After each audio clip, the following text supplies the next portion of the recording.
Journalism Internship, K-pop Demon Hunters blew up on Netflix. Then Korea blew up around the world. Whether you are familiar with K-pop and K-cultures or not, you may have heard the song Golden, a song from the soundtrack of the animated movie, K-pop Demon Hunters.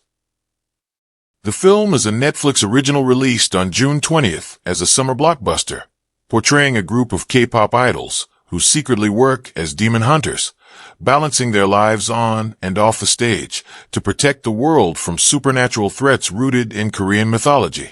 The movie was a success, totaling 325.1 million views since its release, according to Tudum by Netflix. The film is widely covered by news outlets and even Billboard, as evidenced by the song Golden being featured on the Hot 100 chart for over 20 weeks. However, the boom of K-culture wasn't all new. BTS helped lay the foundation for the global rise of K-culture through music, social media engagement, and record-breaking achievements, says the East Asia Foundation. Blackpink, similarly, amplified this momentum through visually striking music, worldwide fashion partnerships with brands such as Chanel, and strong media engagement. The two groups transformed K-pop from a regional, national genre into a worldwide phenomenon. Their success created the most appropriate global environment for projects like K-pop Demon Hunters to thrive and be embraced by millions. In essence, it isn't just the film itself that is making an impact. The soundtrack of the film quickly became featured in the Hot 100 of Billboard.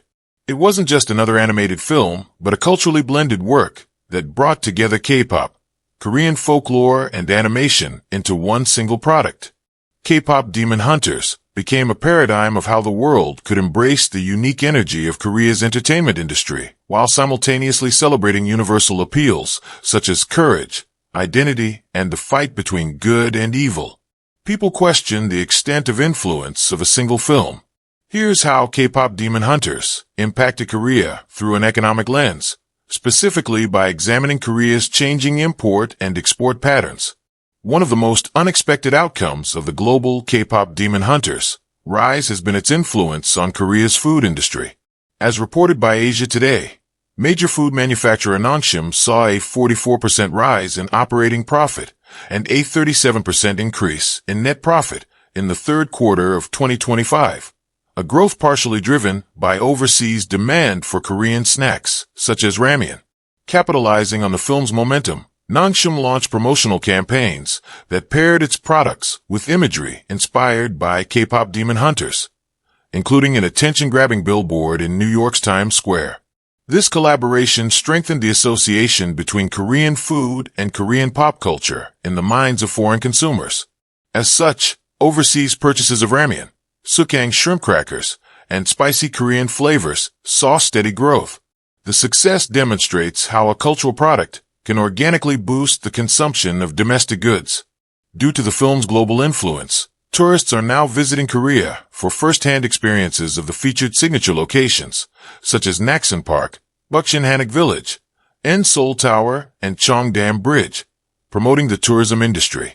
According to the Korea Trade Investment Promotion Agency, Seoul received 1.36 million overseas tourists in July, the highest recorded number of foreign tourists for that month, on the back of interest.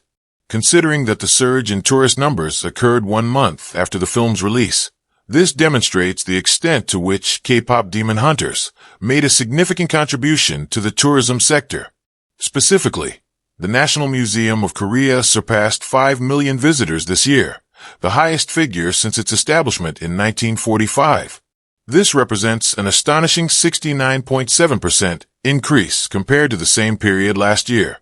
The museum's Magpie and Tiger brooch also became a surprise hit, with many visitors noting its resemblance to the iconic tiger character in K-pop Demon Hunters, Duffy.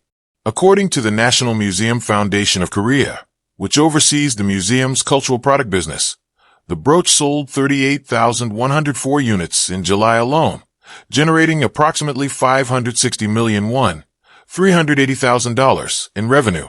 The influence of K-pop Demon Hunters continues to be prevalent, as evidenced by data indicating an increase in cultural exports of Korea. Notably, this includes the increase in reservations for K-pop concerts and other K-pop-related activities. According to the Korea Tourism Organization's tally, K-pop concert reservations by Taiwanese tourists increased by 1,400% in August compared to July.